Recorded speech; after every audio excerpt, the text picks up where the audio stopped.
Games rated E to M.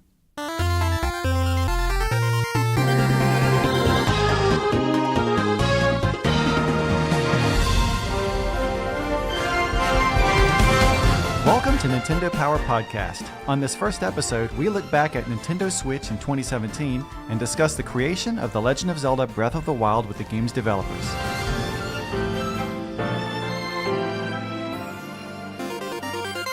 My name is Chris Slate, and I'll be your host. I was editor-in-chief of Nintendo Power Magazine for 5 years back during the Wii era. But way before that, back when I was a kid, starting with the very first issue, I was a subscriber to the magazine. So Nintendo Power has always meant a lot to me, just like I'm sure it's meant a lot to many of you, and it certainly means a lot to many of us here at Nintendo of America, which is really why this podcast exists. It's a passion project for many of us here because we really wanted to see the Nintendo Power brand come back in a fun way, and we also would love the chance to share our personal views, which is, we just talk Nintendo here all day anyway, so it's another opportunity to do that. And now the content to start with is going to be a little bit experimental, the same with the format and the frequency. We're going to be trying to figure out exactly what the podcast should be, and we would greatly appreciate your feedback. Let us know what you like, what you didn't like so much, what you'd like to see more of, and I'll tell you how you can share that with us at the end of the episode. Now, in just a little bit, we're going to talk to the producer and the director of The Legend of Zelda Breath of the Wild, and we're going to get to ask them about a lot of stuff about how the game was made, everything from why weapons break to why they added a motorcycle of all things to the game. But before we get to that, I'd like to look back at Nintendo Switch in 2017 with some friends of mine here at Nintendo. First, we have Kit Ellis, who you'll know is the co-host of Nintendo Minute. Thanks for having me. I grew up as a huge Nintendo Power fan, so this really means a lot. Well, you are now an honorary Nintendo Power member. Finally! And then next we have Damon Baker from Publisher and Developer Relations Team. Hello, it's an honor to be on the inaugural broadcast. Thank you so much for having me.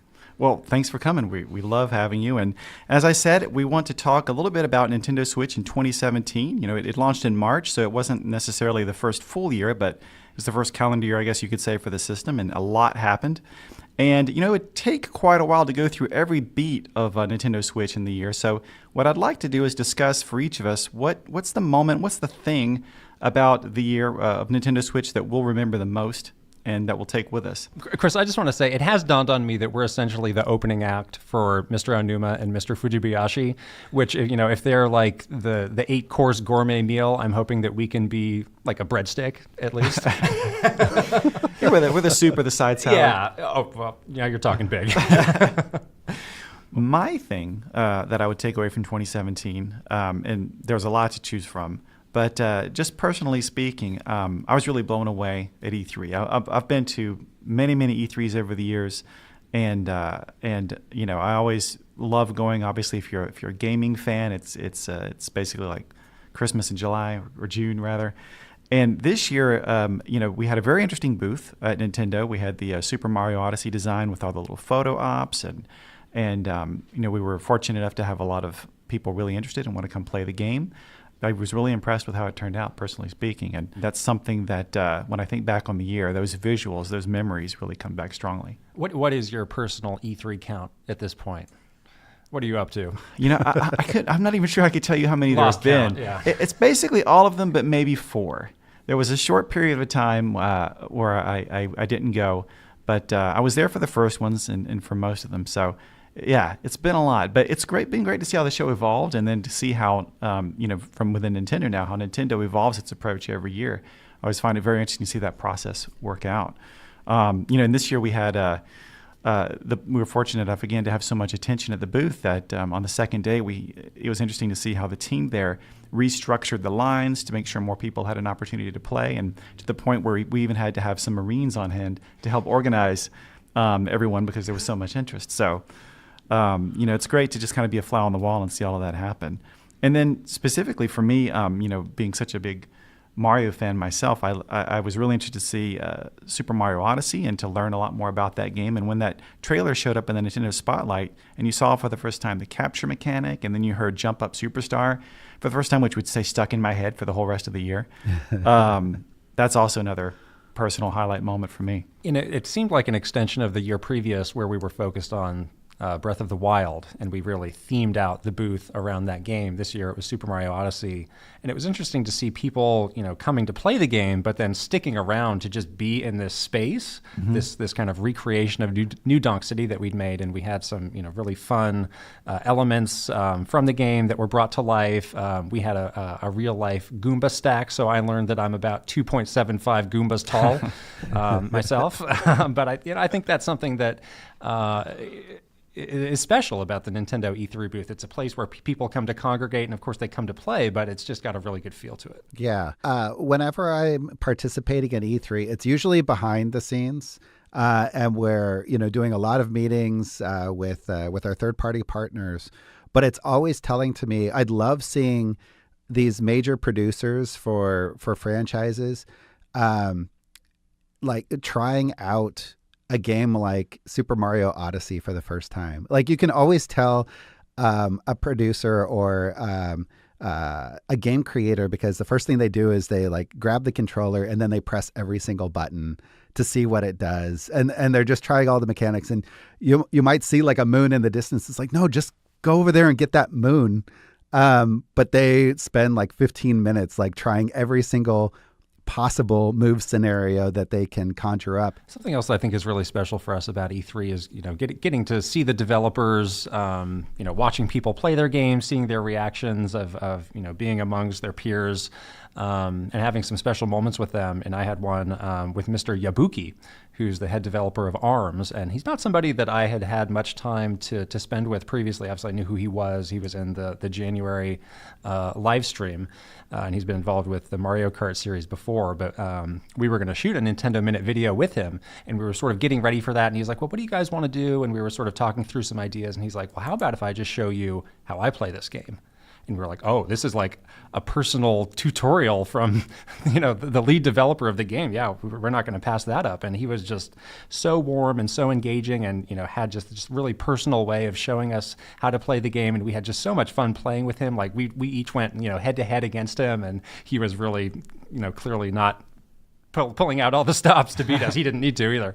But it was just, it gave me so much more insight into this game of what he and that team had given so much into ARMS to make it what it was. That was a really special memory. He really rocked it on stage too during the ARMS tournament. When he got up there and mixed it up with the competitors, and he was pretty formidable. Yeah, we had that session before the tournament, so I was not surprised to see him turn it up when he went out to actually go compete. And those tournaments actually were another part that I really enjoyed about E3 this year, and in particular the huge upset during the Splatoon 2 tournament. I think everyone expected the Japan team to win because Splatoon is such a massive, there's such a massive community around the original game in Japan. But the U.S. pulled it out, and it was a fun surprise, and the crowd was really into it, and I was in there watching it along with everyone else, and that was just a lot of fun. I get to attend a pre-tournament, mixer for those players a couple days before the tournament happened, and I was really just a fly on the wall, but I was really impressed with kind of the sense of community and sportsmanship that they all had. These were people who obviously from different regions who probably didn't know each other at all before, and they were just hanging out, taking pictures with each other, being really friendly.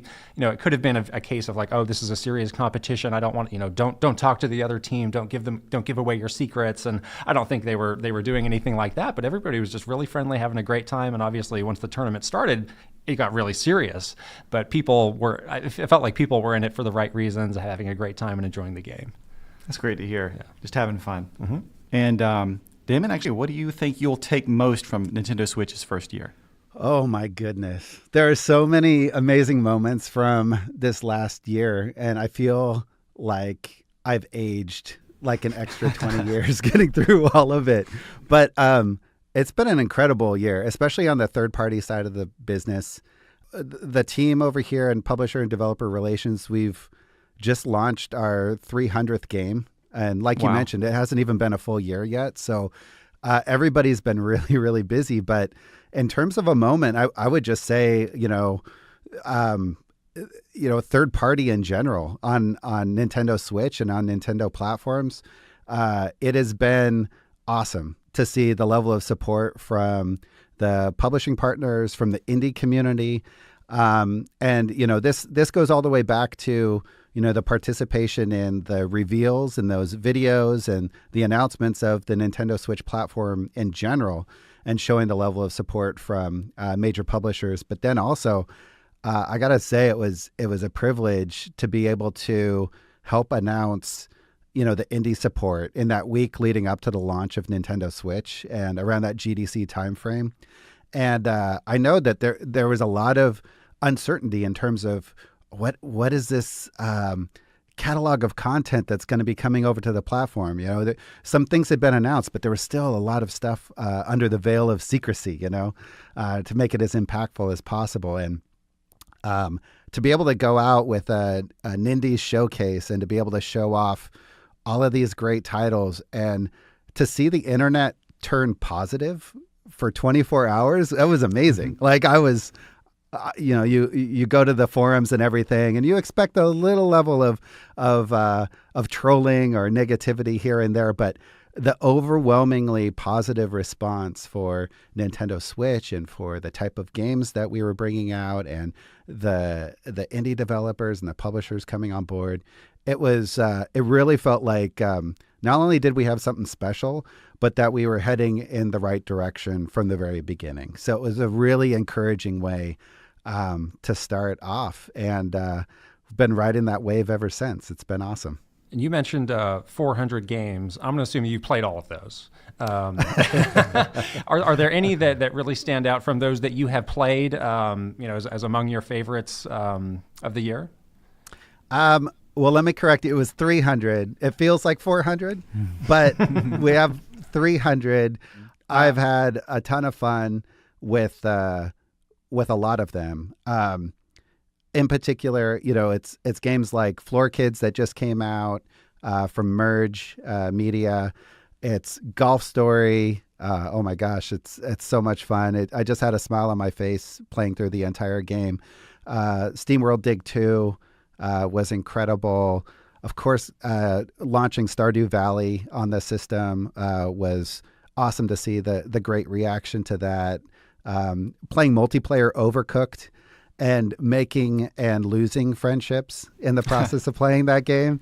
It's been pretty cool. I mean, even this last year, the outreach on Twitter to myself and, if the likes of Vertex Pop with Graceful Explosion Machine or Sidebar with Golf Story, if they hadn't reached out to me on Twitter, and we hadn't started that dialogue, then we might not have ever seen those games on the system, or at least highlighted in the way that they were. So and that's something that when I was looking forward to Nintendo Switch and thinking about what I would potentially enjoy with the system, that's something that I didn't consider enough, I think, was the fact that there would be all of these great indie games, third-party content in general. But for me specifically, personally speaking, I've really connected with a lot of these indie titles, especially Shovel Knight, Treasure Trove, and as you said, Golf Story, Stardew Valley, and some others. And I found it surprising when I look at, between some of the, traditional AAA titles and a lot of these indie titles, I've spent just as much or more time with the indie games. So, I think it's been great too to see the fan community really rally around these developers and around these games, and to the point now where if someone wants to test market a potential icon for their game for the home menu, it becomes kind of a big moment in social media. Yeah, the game that I played first after I started to wind down with The Legend of Zelda: Breath of the Wild was Mr. Shifty. Oh yeah, and it was something that I think I first saw and started to hear about around the time of PAX East. And I didn't know much about it, and I thought, well, this might be a fun little, palate cleanse after the hugeness of Breath of the Wild. And it actually ended up being one of my favorite games of the year in a lot of different ways. It's a game I really enjoyed, and that's what I think is so fun, is you can go from the big sweeping experience of a Mario or a Zelda, and then scale it down to really fit your mood, whatever you're in the mood for. If it's a multiplayer game, single player, you name it. Seems like we've there's a lot of different options out there. And Shovel Knight's my go-to game on a plane. Like, I've probably put 75 hours into that game, and I'd already owned it for Wii U and the 3DS. But and then the Switch version is also the one that got my son hooked. He's only 7, so this is kind of his after the Mario games, his next step up, and he got surprisingly good at it. It can be a tough little platformer, but now we got him a Plague Knight plushie doll, and he just wants like a Shovel Knight birthday party, and so yeah, it's just so much great content there to pick from. Oh, it's amazing. Like, especially brands like and franchises like Shovel Knight, like, they're so instantly recognizable now. They've grown to be such big, huge games that, like, I showed off my Switch to some friends that were over, and they had a 5-year-old boy, and he was freaking out because he was like, "Oh my God, you have Shovel Knight? Like, let me play." I was like, "How do you even know what Shovel Knight is?" I mean, it makes me smile to see people recognizing these games and enjoying them like we do. It's cool. The other thing I'll say on this topic is it's interesting to see how some of the games that came out first on other platforms have sort of this second breath, given the multiplayer focus of Nintendo Switch. So something that really resonated with me this year was Lovers in a Dangerous Space-Time, which is a hugely multiplayer focused game that I was aware of before, but I thought, well, it might be tough to round up 4 people to really play this in the optimal way. But with Nintendo Switch, I found myself playing it on an airplane or on a trip, or it was just so much easier. And again, that was a game that is probably pretty high on my personal list of the year of games I enjoyed the most. Good call, man. Yeah, I mean, it's been really cool to see some of these multi-platform titles coming over, and even if they've been out for a little while on other systems, then to see that they really resonate so strongly. And it's like you said, Kid. I mean, if a game really embraces the multiplayer aspects of the system or the portability of the system, those are the games that end up really shining on Nintendo Switch. Now, Kit, what would your big moment from 2017 be? Well, I'm going to be Captain Obvious and talk about Super Mario Odyssey and The Legend of Zelda Breath of the Wild. And obviously, a lot of people have been talking about these games this year, but I think if I were to look back on them and kind of what they meant for me, it's how they reshaped my perception of those two series individually. And we can start with Zelda. And to be honest, I would, people always say like, oh, are you more of a Zelda person or more of a Mario person? I would always identify more on the Mario side, just because that sort of, freedom of platforming, that openness of movement is what really, has always drawn me into Mario. But I think with Zelda, this is really the Zelda game that I have always wanted, in that it's got that open aspect of the exploration, and it's really about making your own adventure. And, as I think about it, I've always considered, the jump from Super Mario World to Super Mario 64 to be just incredible, as far as, how they, the team took what was previously a 2D game and translated it into 3D in a way that really, established a lot of the conventions for that genre going forward.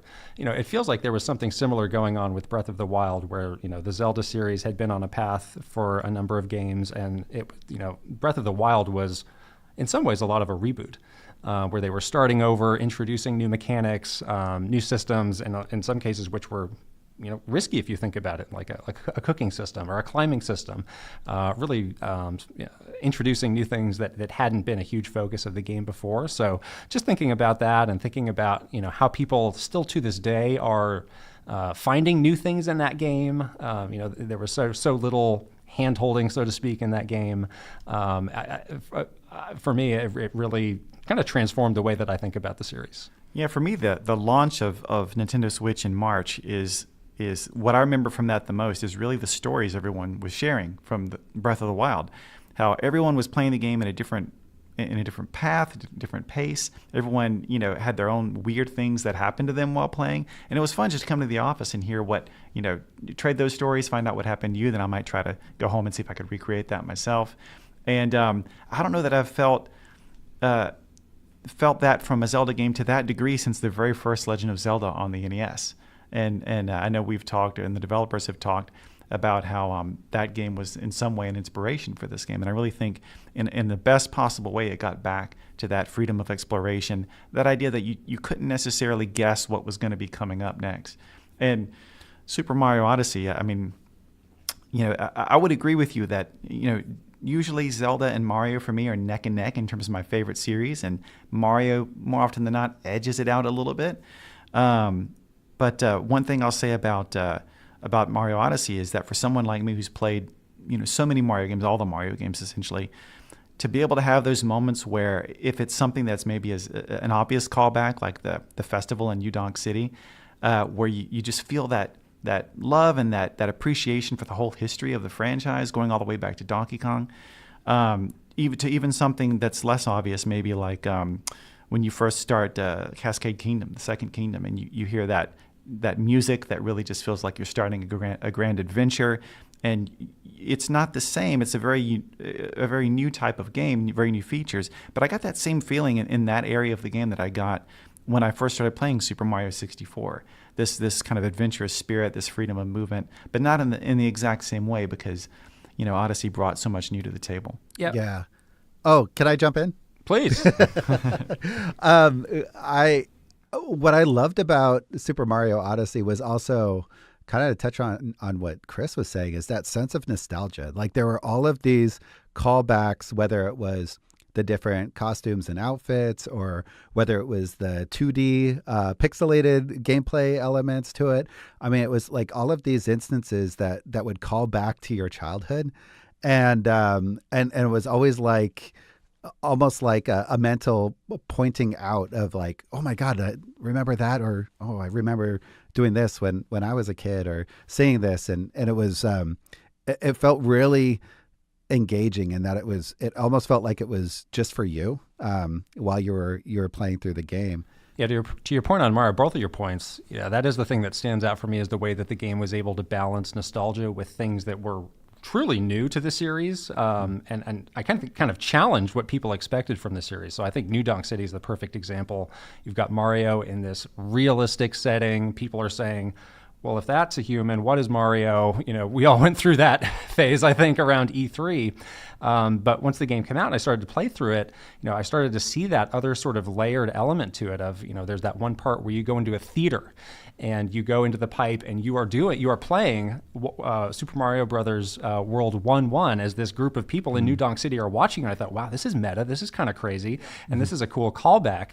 And then the New Donk City Festival, I got about halfway into that once you go through the pipe, and I literally had tears coming down my face because it was just such a beautiful callback to really the whole history of Mario and everybody's personal connection with the character in the series from the very beginning with Donkey Kong, and then you had the song playing, and it was, with the beautiful graphics in New Donk City.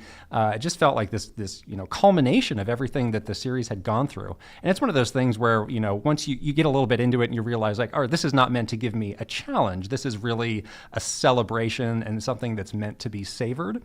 And I think there's a number of examples around the game that sort of, feel that similar way of just balancing callbacks to things that and really, again, challenging what you would expect from a Mario game. There's a boss fight that it might be a spoiler, so I'm not going to call it out, but it's definitely not something that you would expect to see from a previous Mario game, and it's done in a style that is different from what you've seen in a Mario game. But then again, there's always just these callbacks of these memories, and it's like, wow, I really am happy for Mario as a character, to see him kind of evolve over the years. I don't have adult children, but I imagine for those people who do, it might be a similar feeling of watching this person kind of grow over time and really mature. That's kind of the feeling that it must feel like for these, for Mario and for Zelda too. Yeah, I agree. I'm wondering why it took us so long to see Mario's nipples in a game. Like, talk about challenging expectations. That was incredible. Awkward silence. And with that, yeah. I want to switch gears just a little bit. It was great hearing everyone's comments about 2017. I'll definitely want to talk to you guys as we get into next year and find out what new moments really stand out for you. But before you go, I want to have a little fun really quick and actually have a little quiz with you guys. Uh-oh. In Nintendo Power Magazine, there used to be a section called Warp Zone where we would take a look back at games that came out 10, 20, or 30 years ago. So I'd like to do that now and see if you guys can actually guess which games came out 10, 20, and 30 years ago. So to start with, we're going to look at 10 years ago. Now this would be December 2007. So this is Wii days. Right, this is Wii Nintendo DS. DS days. Well, you're getting ahead in the clues. What? All right, so the first clue is Sega published a long-awaited sequel for Wii that featured two kids and what looked like a flying purple jester. Any guesses? What was the name of that? I know the series. I don't know the exact name of the game. I'll give you a half point for Knights. the. That's correct. Knights, Journey of Dreams. There we go. It was the only sequel ever made to the original Knights into Dreams for Sega Saturn. All right, 20 years ago, getting a little harder now, December 1997. I do appreciate that you're doing the math for us there. The math comes pre-baked in the Nintendo Power podcast. So Midway published a side-scrolling action game for the N64 that was a fighting game spin-off featuring a really cool character. Any guesses as to what that game might be? Mortal Cool Kombat spot. Legends Sub-Zero. Close. Oh, wait. No, it's not Legends. Mortal Kombat Mythologies, Sub-Zero. I'm really racking up the half points here. All right, here we go. Final chance. I want a bonus point for saying it was Cool Spot. Every answer is just cool spot. So 30 years ago, December 1987, clues. Capcom published a classic side-scrolling action game for the NES that had some of the most infamous box art of all time. It has to be Mega Man 1. Like There the you go, original Mega Man 1. As only the third-party guy could deliver. I still think they should bring that box art back. Yeah, it's gone beyond bad and come back around to exquisite. Well, thanks again so much, both of you, Kid and Damon, for being on the first episode. And now let's switch over to my interview with the developers of The Legend of Zelda Breath of the Wild. I'm joined by two people who know quite a bit about The Legend of Zelda Breath of the Wild. First, I'd like to welcome the game's producer, Mr. Eiji Aonuma. Thank you for being on the show. Yeah. Hello. And next, the game's director, Mr. Hidemoto Fujibayashi. Thank you for coming. Hello. At this point, a lot of players have spent a lot of time with The Legend of Zelda Breath of the Wild, so I'd like to go behind the scenes a little bit and find out how the development team came up with some of the game's features, characters, and other things. There may be some minor spoilers here, but we're not going to give away anything big, any big story points or the final boss fight or anything like that. Now, to get started, first I'd like to ask what it's been like for the development team to see the game get such a positive response from players and critics. 僕の方から。はい。とにかくやっぱり嬉しいですね。 So, first things first, I'm just very happy that Breath of the Wild is positively viewed by players, and as a developer, it's the best thing we could ask for. So obviously we've been working on the Zelda series for a long time, but with this game, what we tried to do was break up a lot of the long-standing conventions of the series, and so we had questions about, how will fans react to that? And will we be able to attract new fans? And it was very scary because perhaps people would have hated the game. But in the end, we managed to garner a lot of support, and seeing that support has just been absolutely amazing. Starting with some of those new things, I'd like to start with these new versions of Link and Zelda, both from the way they look to the way that the role that they play in the game. They're quite a bit different than what we've seen before, and I was hoping to find out where those ideas came from for them this time and what the goals were with these characters.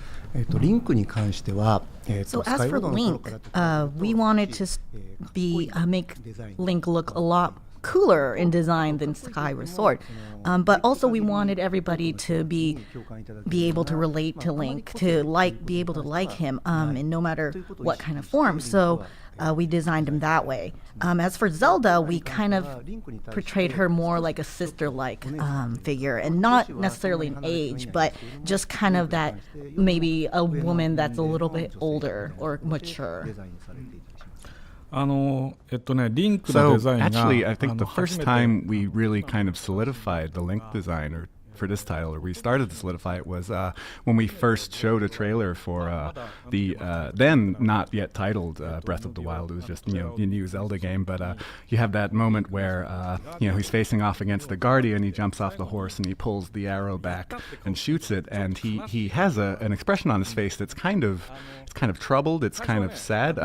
We initially were going to have him have more of a triumphant look on his face, and we thought that doesn't really fit this Link. He should look more kind of consternated, I suppose. And, when we figured out that, that's the face he has to have, a lot of other things for this Link and his design and like who he should be really started to fall into place. 一昨年じゃないね、先一昨年ぐらいだね。Yeah, probably 3年前。3年前ぐらいですね。Yeah, not he said 2 years ago, but actually 3 years ago. ちょっとね、最近年を取ったんで昔のことすぐ忘れてしまう。I'm getting old, so it's hard to remember sometimes. So Link is not just a character that portrays justice, but we also wanted to incorporate that he has history in the past. He has something dark side to him. So we didn't want to just portray him as a go-getter. We wanted to have him have kind of a secretive past. And so did all of that, the idea of the tragic past and then kind of what happened 100 years ago and that extra weight on Link's shoulders really come about from the work that was done on that original teaser trailer? So in terms of the kind of specific story beats in the setting, we had it designed, we had that planned and figured out then. It was more a matter of, since he has that in his background, how do we need to make him look? So it was more the setting influencing his design.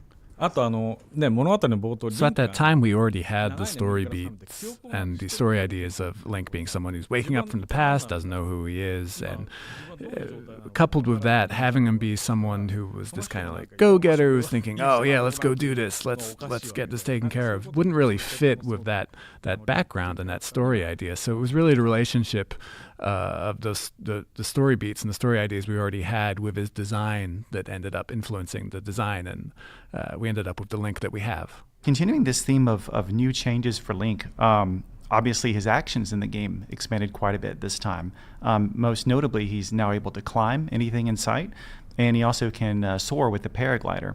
And I wonder, at what stage of development did those ideas come about, and what were the original kind of inspirations for those and the goals for those abilities? So when we think about the Zelda series, we first think about Link's actions. And so when you ask at what part we started thinking about it, it would be from the beginning. And that's when we started considering Link climbing and paragliding. So since this game has an open air and the world is so open, we wanted to make sure that when the player controls him or controls Link, they could press the forward control stick and can move forward constantly. And so we had that in mind while we were designing. So when we were making prototypes, first we had Link go into the wall and then jump over walls or anything, and it just didn't feel right. So then we thought, hey, why don't we just make Link climb? And also when he climbed up the walls or mountains, he would try to climb down, but we also thought that didn't really feel right. So then we had him just jump down, and that's how we kind of decided on doing that action. So in terms of those actions of being able to climb walls and then glide places with the parasail, those are kind of actions that had actually already existed and Mr. Fujibashi had created for the previous title Skyward Sword, but they were kind of separate actions in terms of how the game system worked. And what we really wanted to go for here was just something where, if the player's out in the world and they push, the control stick forward for movement, they just go. They can just go. They can just go forever. They can climb something up and then they can jump off and sail the parasail. Like, they never have to stop moving, and it just becomes one kind of consistent movement. So it was those two things, disparate things, kind of coming together to become one flowing movement. And me watching from the producer angle, I didn't quite totally understand it, but I was able to see that Mr. Fujibashi had he'd done this thing in a previous title. He tried it once, and he still felt that there was something there that was worth revisiting. And then for him to come back to this title and then succeed in this way by kind of refining what he tried before, I think it owes a lot to what we did on previous titles. Yeah, I can definitely see the connection with Skyward Sword now that you mention it. One thing, though, that as far as I can remember, doesn't have roots in any other Zelda title is cooking. I think that was a brand new addition to this game, and I wonder where the idea for that came from. はい、クッキングは最初にそ So のゲーム when we talk about cooking, when we were thinking about the game action and also the scenario, we definitely wanted to incorporate a feel of adventure. And in that big world, in the big field, we were thinking what could kind of portray that. And one of the things was camping or the survival. And so we thought it would be a great element to add in if we could incorporate cooking. でそれを最初はもっと複雑 So な initially, when we were thinking about Breath of the Wild, the cooking system was much more complex, but we wanted to make it easy and fun. So in the final version, we kind of ended up with that pot system where people could throw in ingredients into the pot. でさらにそのシステムはシステムなんですけど So やっぱり also 見た目 we も definitely paid detail to the looks of the food. When, for example, when Link's eating, or the food when it pops out after a dust of cloud, we just wanted to make it look delicious and for players to be excited when they're venturing to see these delicious foods and use them. And we also didn't want to make it too realistic for that reason, but. Yeah, it just we wanted to make sure that the visual was also there too. 料理で So obviously in this game, cooking is one of the main ways, or really the main way that you restore your health. And previously, in Zelda games, you would cut grass and there'd just be hearts, and then your hearts would get refilled. And now in this game, that's turned into you have to cook, which is obviously a very big change. To talk a little bit about how that became the healing system. Initially, we had basically a hunger system in the game where Link would move around and he would just continuously get more hungry, and then if he got too hungry, he wouldn't be able to move anymore. And then you would need to cook something and eat something, and it was just a bit annoying to play because you'd move around a lot, and then you'd be like, oh, I have to cook now, so I'm able to keep moving around. So it became more of a chore than anything else. So we kind of thought about, well, how can we make it fun and make it something that people want to do? And that's how we ended up making it the healing system. And I think if we just say, all right, in this game you're going to cook to heal yourself, it kind of makes you think, well, why did it end up like that? But when you look at the development process, it ends up just being kind of a natural conclusion to the process of trying to get the cooking system in the game. It also seems that it gives players a little more flexibility because of some of the stat bonuses, to approach things in different ways, or maybe even for more beginner players, a way for them to help them overcome some of the challenges. So I imagine that was a goal as well. あれには他にも種類があって So as for stats, we were thinking, a lot of the times we didn't want to add explanations. So when people made the food, we were hoping that they would find new knowledge by cooking the food and seeing these bonuses, or, maybe imagine when they cook, perhaps this is what the effect that this food will have. And so we wanted players to keep on finding new things and finding new information. And another new element of the game that I believe was new to Breath of the Wild were runes. Obviously, there were items and weapons in past games, but runes were handled quite a bit differently. And one aspect of that was the fact that you get them straight at the beginning of the game. And I wonder how you came about with, or rather how you settled on the selection of runes that are in the game, and what that trial and error process was like in getting those just right. So initially we were thinking about perhaps getting items like in the older Zeldas, just in order. But when we considered that this world was an open world and a free world where players can go anywhere, we thought perhaps providing them with what they need from the beginning was important, and especially if players are going to play not in order or not in a specific sequence, we thought it would be very important to have these tools from the beginning. And so when we were thinking about items or runes, we were thinking of perhaps doing that from the early stages of the development. さっきクッキングの時にも藤林が言ってまし And た I think 今回 just の to ゲー touch ム on, って Mr. Fujibayashi talked about this with cooking a bit as well, but we had a very strong kind of principle of this game that we didn't want to tell players what they could do with what they had. We just kind of give them the systems, give them the items, and you get them and you think, well, what can I do with this? And then you go out in the world and you encounter different things and you try different things out, and then you kind of realize, what you're able to do, because you get those runes right at the start and you think, okay, well, what are these? And then you go out in the world and you travel around and you encounter lots of different things and you take out the runes and you try lots of different things, and you get your own hypotheses that you sort of test in the world, and then you get that feeling, when something works, it's just like, oh, I was right, I could do that, I thought I could do this, and I was right. And we wanted people to have that experience over and over again, just like constantly having things to test and then, realizing, oh, that's what I can do, I was right. So continuing on the theme of new elements to Breath of the Wild that weren't in previous Zelda games, this is the first time where Link's weapons could actually break, and you couldn't reuse them endlessly. And of course, there were many, many more weapons in this game. And I wonder what the goal was with this new mechanic and how the idea came about.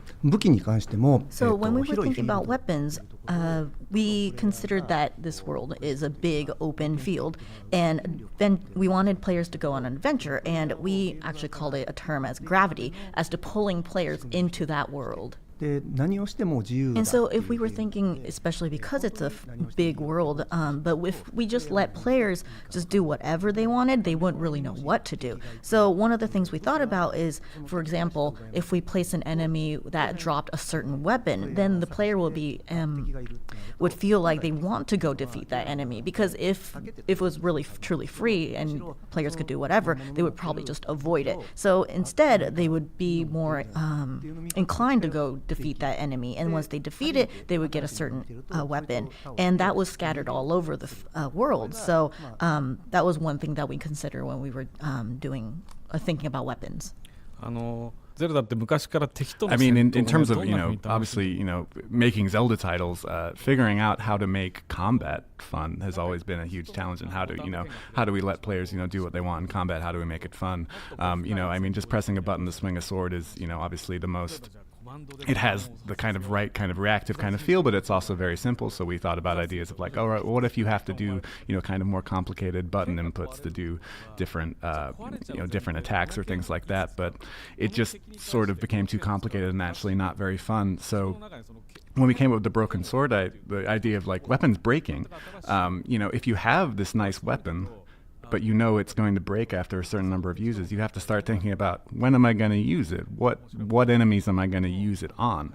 And that was really the way that we were able to make the simple action of swinging a sword in this game, a bit more strategic, a bit more fun, a bit more in depth, even though you're just pressing a button to swing a sword. And I think this has always been a big challenge in Zelda titles, is how to make enemy combat fun. And I think you can kind of see, just throughout the history of the Zelda titles, how we ended up here is kind of, it's a conglomeration of all these like little different challenges that we've overcome over the years of developing the different titles. And along with the wide variety of weapons, there's also a wide variety of armor, which are different types of costumes, essentially. And in previous Zelda games, Link always had one or maybe a few set looks. I believe in past games it was possible to change your outfit or maybe the color of your outfit. But this is much more than that. And I wonder what was the inspiration for that change? And also I'd like to ask if each of you have a favorite costume in the game. So when we were thinking about clothing, we thought about the cycle of the game and how there should be new findings in the world. And also another thing to consider was how to adapt to the world. Because the world consisted of areas that were like cold or hot, we thought that clothing would be a good way to adjust to that. And also one of the things that we did want to make sure was that it was just not one way to get to a certain area. For example, if it was the cold area, we wanted to make sure there were different ways to adapt to that climate. For example, players could use food, or they could use clothes. And by doing that, there were just many ways to adapt to that. And also we thought, many looks would be fun for players to get to choose from. So when we were thinking of clothing, that's how we kind of thought about it.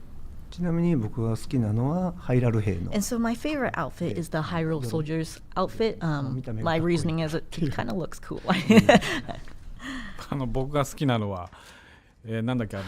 So mine actually is the Goro armor. I think it's probably my favorite. I think it's because it's so kind of cumbersome. You know, there's all these really cool looking outfits and armor in the game, and then there's this thing that just, you know, looks like you're wearing a bunch of metal on your body. But I really like the way that it kind of impacts how you play the game, and like it kind of looks like difficult to walk and move around in, so I feel like that kind of impact of it is really cool. Right, and that takes me to the fact that in lots of previous Zelda games, well, all of them really, there's always very memorable characters that you meet along the way. In this game, however, there's, I think, some very special characters in the champions. And I was wondering what the inspiration were for these individual champions, how they were created, and also to follow up on the last question, if you have a favorite champion as well.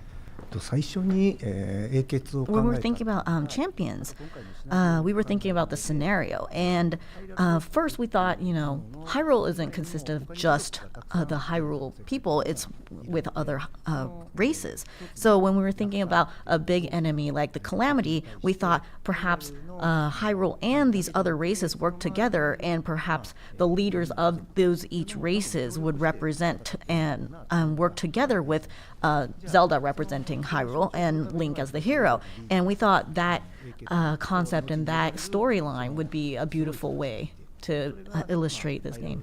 And so especially when we were thinking about the races, we thought maybe Gorons are strong. How would they be at this point in Hyrule? How about the Gerudo Chief? And that's how we kind of drew our inspiration, and that's how the champions were born. So obviously in the Zelda series you always have Link as the main character, and that's who you control, but he's going on this huge adventure, and it's kind of lonely if he's by himself. He doesn't have anyone to help him. So when we're making the games, we'll always think, okay, well, who's gonna help Link? Who's gonna be his friend?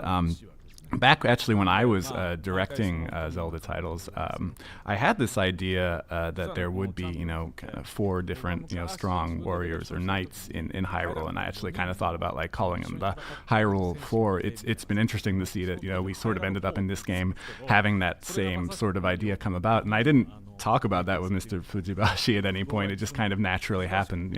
It's funny that I think, people working on the Zelda titles, we're all kind of sometimes thinking about the same things. And do either of you have a favorite champion, or is it too hard to pick? So if I had to pick, I've been saying Urbosa. It's because she's strong, she's kind and beautiful, so she meets that trifecta, and considering that, she's my favorite. For me, my favorite was Urbosa as well, but now that the second DLC is out, I think it's based on what happens in that story. I think I actually like Mita the best now. I think just kind of based on what you learn in that DLC, how she ended up as the symbol that she is within the game. I think if people play it, they'll understand. But yeah, she's my favorite now. Now, closing out this theme of things that changed in Breath of the Wild compared to previous Zelda games, I'd like to ask how you arrived at the combination of shrines and divine beasts. Obviously, in past Zelda games, players might be more familiar with, I guess, what you would consider more traditional dungeons or labyrinth-type areas in the games, which you still get a lot of the same puzzle elements in Shrines and Divine Beasts, but it was quite a different approach, and I wondered how that came about. So in the past Zelda games, one dungeon was very, very long. And because this game had a very wide field to explore, and one of the themes that we had was finding things. And so we were thinking about what the ratio is for, finding shrines while players wander around the field is good. And when we calculated that, we kind of ended up with 100 or more shrines. And as for size, we thought about perhaps making it big dungeons, but then that would take long and players would dedicate their time too long in the dungeons. So we thought perhaps one shrine is probably maybe 10 minutes worth of gameplay would be a good amount. And when we considered that each shrine would take around 10 minutes, we thought that maybe for a Zelda title, it wasn't enough. It wasn't meeting that dungeon feel for the game. So we thought maybe for this game, we could incorporate a big dungeon, and perhaps one that moves, or one that incorporates kind of a gravity movement or system. And so we considered a big dungeon, and that's how we thought about the Divine Beasts. And so initially, when we were thinking about the divine beast, we thought about something that could be seen from afar and maybe like a humanoid form. But then, because these champions were controlling divine beasts, we thought, well, maybe it would be interesting if the divine beasts themselves were a dungeon. And so then that met the requirement of a moving dungeon and also something that could be seen from afar. And that's how we kind of came up with the idea of the divine beasts. So one thing to add about the shrines is that obviously when you discover a shrine, that then becomes a warp point for you. It's a place you can warp back to, which is obviously very important when you're have this huge game world to have areas that you're able to warp to.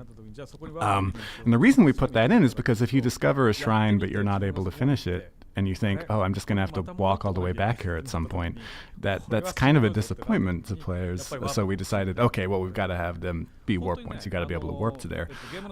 And the way we came about, decisions like that was, we didn't just like have all of this down on paper and then, then make the game just based entirely on, the design we had at the beginning. We would put things in the game and we would actually, walk around the game world to try it out. And then, realize, as of this was like, oh, well, we got to have that as a warp point or else, people will just be annoyed. So that was really the spirit in which this game was made, just like us actually playing it and realizing, oh, this needs to be in there too. I'd like to talk a little bit about a couple of monsters. And to start with, dragons. When you first encounter a dragon, it's a very unique moment in the game and not at all what you'd expect based on what you've seen from dragons in past games. Normally, if you come across a dragon, you can expect a big fight, or maybe it's a tough fight you have to run away from. But this is almost, when you encounter a dragon in Breath of the Wild, it's almost peaceful. And it's a very unique experience, and I wondered what the inspiration was behind the use of dragons in this game. As for dragons, just like as I spoke just earlier, we wanted to incorporate something that could be seen afar, kind of like the divine beasts. And so we thought we definitely accomplished that with the divine beasts, but we also thought we could incorporate a little more, and that would be great. And so we wanted to incorporate something that was a little bit romantic. And maybe it's because I'm Japanese or the team was Japanese, but instead of having that battle scene or something kind of something that will have an adrenaline rush, we thought something mystical, maybe something serene and kind of a different experience would kind of make the adventure for the player be more exciting. And that's why we decided not to make it necessarily like a battle. And just kind of addressing the idea of how Japanese people portray dragons, we kind of wanted to incorporate that feel of like godliness, or maybe something more serene. And so just in lots of kind of Japanese folklore, there's often stories where dragons are basically incarnations of God. So I think that might be part of the reason why we incorporated that in this game. Now, the exact opposite of a serene feeling is when you encounter a Lionel in the game, which is very tense, almost like a boss battle. And in fact, they can even be quite a bit more challenging than certain bosses, I think. And I wonder what the inspiration there was, and was this meant to be kind of an ultimate challenge for the player? So we thought of Lionels because we definitely wanted to incorporate a strong enemy, but also we didn't want to make it so the player goes to a room and then there's a boss fight, kind of a set-up scenario. We wanted to make sure that in Breath of the Wild it was an adventure, so players would randomly encounter these and suddenly have to be adjusting their situation and have that feel of adventure. And so when we're thinking of strong enemies, we remember that in the first Zelda game, Lionels were known to be the strongest one, and Lionels never appeared in other Zelda games, so we thought we would refine the design and it would be a perfect fit for Breath of the Wild. Now, there's a character in the game who isn't a monster himself. His name is Kilton, but he apparently really, really loves monsters, and even will sell monster parts and some other weird items. And he's such a unique character that I feel there has to be a very unique story about how he was created. So when we were thinking of Kilton, so actually the planner that was designing him needed someone to sell unique items. So apparently it was kind of based on that planner. And so I think the designer probably made a sketch of the planner, and then that's how maybe perhaps it kind of got to become Kilton. That's great. I guess if you're on the team, you have to be careful that you don't end up in the game yourself. 普通の NPC So actually, when we were thinking of designing NPCs, we had modeled kind of after Aonuma-san and Miyamoto-san initially as just townspeople, and we just had like bunch of Miyamoto-sans everywhere. Now, changing a little bit to talk about some of the locations from the game. Obviously, there's many places that players can go, but there are two in particular that I think are very unique, even amongst the rest of the locations of the game. And the first is Eventide Island, which is a place where Link can find himself, and it's quite a mysterious place. But up until that point, you spend so much of the game gathering items, gathering armor, becoming stronger, becoming more confident as a player to take on bigger challenges. But then suddenly, when you arrive at Eventide Island, all of your equipment is removed, and it's almost as if you're starting over again. And it prevents a very fresh challenge in the game. And I wonder how that idea came about, and what the goals were with that location. So initially when you start Breath of the Wild, Link wakes up naked, and the first weapon you ever have is probably a tree branch. And so when I started the game, I definitely felt that adventure and survival when starting the game. And as the game progresses, it definitely feels a lot more safer because you have so much armor and equipment. So in the mid-game, of course, you could get to this island at any point in the game, but probably around maybe the middle of the game, we wanted to kind of go back to that initial feeling of survival and kind of a pressure and not knowing what kind of enemy you encounter. And so that's why we implemented that island in the game. There was something like that in Skyward Sword as well, too, wasn't there? Yeah, I like to reset players from the beginning, I guess.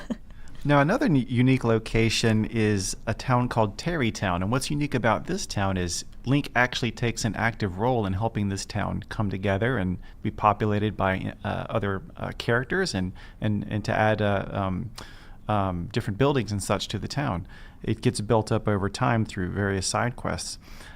Similarly, Link also has a house that he can purchase and outfit the way that he sees fit in Hateno Village. So I wonder what was the goal with these areas, and if there was something specific in mind in actually turning over kind of the responsibility of these locations to the player. So originally, we wanted to make something that players can build on their own. The backside of that story is actually when we were creating the game, planners wanted to create a part of a game or a challenge that could use game design tools and not rely on the programmer. So that's how Terrytown and also the house came about. Now, like I said, building up those towns, I guess you can consider our side quests, and the game has many side quests, little adventures that Link can go on to help people in addition to the main story. And I wonder if either of you have a favorite side quest in the game. If I had to pick one, I think shield surfing down the snowing mountain is my favorite. Why is because it kind of matches just the theme of Breath of the Wild, where you have to reuse your resources, and usually you would use like a snowboard, but in this case you would be using your shield, your items. And I thought that really represents how Breath of the Wild is and how you have to be resourceful. And also, it's fun. So something that was particularly memorable for me is I think it's in Hateno Village, but there's a girl there who wants I forget exactly why, but you have to catch a bunch of crickets. Just a bunch of crickets, and so there was actually a time in the development of the game where basically the crickets weren't working. Like, you couldn't really find them in the game, and that was the case when I was trying to do this side quest. Completely unbeknownst to me, I was trying the entire day looking for crickets, and I couldn't find any, and then someone on the team told me, oh yeah, that's not working in the build right now. And I was like, what? So when it was finished, did you go back and have the satisfaction of finding all those crickets? I did go back and I was able to complete it, but even when they're there, the crickets are hard to catch, so it was pretty frustrating. Now the game is filled with little Easter eggs and references to past games in the series. For people that have played a lot of the other Zelda games, I think they can spot certain things that seem a little familiar, maybe a little different. And I wonder if either of you have if any of those stand out to you as your favorite references in the game. だからそうですね、地名はすべてその So 過去作 people may の have あたりから noticed, but a lot of the location names are actually kind of based on past Zelda titles. But also, we did think about when we were thinking hills and mountains near Hyrule Castle, and we thought we would name them after kings of Hyrule.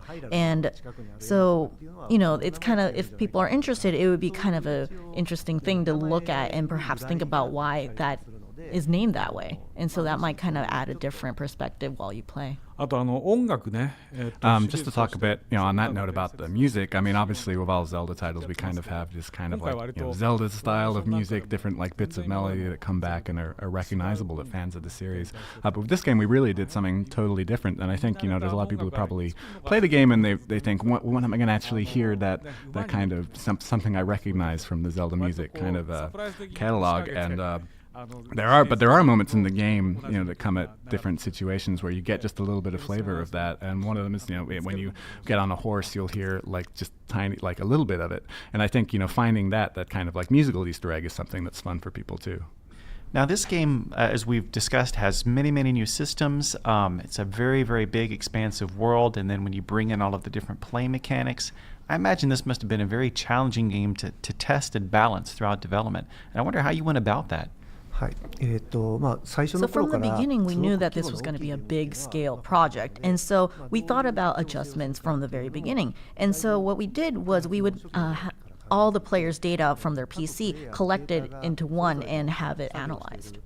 And so once we collected that data, it would just display on one screen. And I think I mentioned this before somewhere, but we had 300 people play test the game. And that information with their name and how many hearts they had or how many times they died would be just shown on the screen. Speaking about this broadly, so we would also be able to look at where these players went. So initially, you would see a cluster, a lot of people at the Great Plateau, but then they would disperse, and then we could take a look where they died, or we would also see some people just taking a completely different route than we expected. But it made the process very easy to because we were able to see where players went in just one screen. でそれをね、and interestingly, the hero's path that was released, that function that was released in the DLC, that's actually something that was initially a development tool for us to be able to, track a player's progress, see, what happened to them, where they went, and what they did. That we ended up, kind of changing into a fun feature for players and releasing in the first DLC. Speaking of the DLC, we now have 2 DLC packs, DLC Pack 1 and DLC Pack 2. And they add a lot of new functionality to the game, a lot of different things. And I wonder, what was the process like for determining what would be given, or rather provided as DLC, and how did those concepts come about? DLC For パック1 DLC の方 1, は we considered the people that have been already playing the main game, and we thought perhaps now they kind of want more of a challenge, and that's why we decided to release that one first. And for DLC 2, we thought players would probably want to know more about the story in depth, and so we thought, why not share the untold stories about the champions? And so therefore, in the Champions Ballad, we decided to kind of incorporate that. DLC のね第2弾で I think for me the most interesting thing in DLC 2 is the bike, the motorbike, which is actually a hobby of mine. But I think it was when we were just about to start work on the first DLC pack, and I sent an email out to Mr. Fujibayashi and some other people on staff saying, "Oh man, I'd really love to ride a motorbike through that world, through the Breath of the Wild world." And the response, everyone kind of just came back and said, "No, you can't do that. That's crazy." And I thought, oh well, and sort of gave up. But when we got to making the second pack, the second installment of DLC, I got to thinking, we need to have some sort of reward. There needs to be something that we give the player when they overcome all the challenges in this new DLC. And hey, couldn't we just give them the bike? We could give them a motorbike? And Mr. Fujibayashi came back and said, well, Link never had his own divine beast, and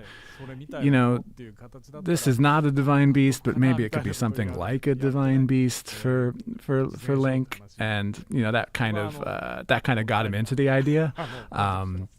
And so finally I got the bike in, and so I'm very happy about how Pack 2 turned out. So you're breaking the conventions of Zelda all the way until the end, right? I remember because Mr. Aonuma's desk is right across from mine, so every now and then I'll just hear the bike. And so then I was like, okay, fine. How about perhaps maybe a final reward in the game? That might not be a bad idea. A lot of what we've talked about has been from the perspective of someone who has played many Zelda games and then come to Breath of the Wild. And I wonder if you've heard from players who, for them, Breath of the Wild is their very first Zelda game and what that reaction has been. So talking about just personally, a lot of family friends that usually don't play games came to me and told me it's a great game. I really enjoy it, and especially because I was considering, Zelda is a hardcore game, but also, we wanted to incorporate like cooking and adventuring. Having people tell me that, it was really fun makes me really happy. So for me, I have a lot of friends who are definitely Zelda fans, but they're parents and they have kids who are not necessarily into the Zelda series. But I've heard of a lot of stories of maybe dad is playing Zelda and then his kids see it and they look what he's doing and they think, I want to try that too, and then they're really amazed at what they're able to do in the game and all the different things that you're able to do in it. And I think there's a lot of kind of situations where other people, like maybe it's brothers and sisters or parents and children, like people can see people playing Breath of the Wild and get a taste of it that way. And I think if you just see commercials or you just hear people talking about it, I think Breath of the Wild really shines when you see someone else playing it and you kind of see what's possible in the game. So I hope people, when they're on the bout, they take out their Switches and play Breath of the Wild in front of people to give them an idea of what the game is, because I think that's really a good entry point into the game for people. Before we go, I'd like to ask, now that the DLC is done, what does it feel like to finally finish your work on this game, and what will you remember most about this project? 確かに終わってる感じはするんですけど So DLC may seem like done, but honestly, I have so many new ideas, and as a creator, I just keep on wanting to add more, and so that's always on my mind.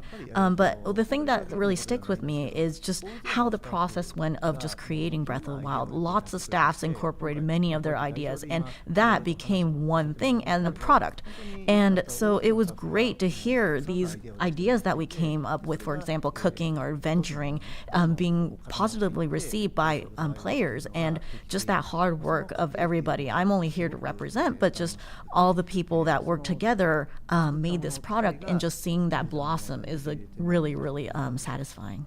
DLC っていうのもね。So regarding the DLC, this is the first time I've ever made DLC for a game. It's the first time a Zelda game has a DLC. So it was very interesting to me, kind of trying to think about what should the DLC be, and how do we add something to a Zelda game? How do you make DLC for a Zelda game? And it really felt like a process of just continuing to nurture the same game rather than it just be ending. You're still working on it. You're still raising the same baby in a sense. And I thought that was actually a really great feeling. And I think for me, the thing that's most memorable about the whole development process is we just did so many things that we've never done in Zelda titles before, or just haven't been done in games in general before. And seeing that from a producer's perspective, I kind of think, that's pretty risky. We're doing a lot of risky things, but I wasn't really worried about it during development, because I looked at the development team, and even though we were taking all these chances and doing things we'd never done before,